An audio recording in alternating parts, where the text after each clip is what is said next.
পুৱতি তৰা ধাৰাবাহিকখনৰ আজি নিশা আহিবলগীয়া এপিছডৰ প্ৰমো বৰ্তমান মুকলি হৈছে আৰু আজিৰ প্ৰমোত আমি দেখিবলৈ পাইছোঁ ধাৰাবাহিকখন হ'বলৈ গৈ আছে বহুত বেছি ইণ্টাৰেষ্টিং।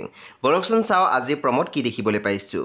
আজিৰ প্ৰমৰ প্ৰথম ভাগত আমি দেখিবলৈ পাইছোঁ বেদ আৰু অনিমেষ থিয় হৈ আছিলে আৰু তেতিয়া বেদৱে কৈ আছিল, অনুভূতি মই তোমাক পাগলৰ দৰে ভাল পাওঁ, মই চিৰদিনৰ বাবে তোমাক মোৰ জীৱন যাত্ৰাৰ সহযাত্ৰী কৰিব বিচাৰোঁ।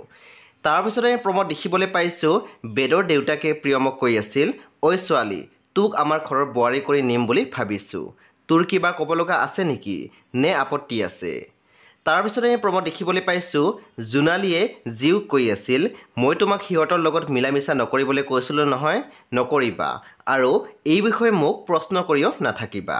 চব বন্ধু বান্ধৱীসকল আজি নিশা 9 বজাত ৰং টিভিত আহিবলগীয়া পুৱতি তৰা ধাৰাবাহিকখন খুবেই বেছি ইণ্টাৰেষ্টিং হ'বলৈ গৈ আছে। চ' আপোনালোকে চাবলৈ একেবাৰে নাপাহৰিব। পৰৱৰ্তী আপডেটৰ বাবে আপোনালোকে আমাৰ চেনেলটো ছাবস্ক্ৰাইব কৰি কাষত থকা বেল আইকনো টিপি দিবলৈ একেবাৰে নাপাহৰিব।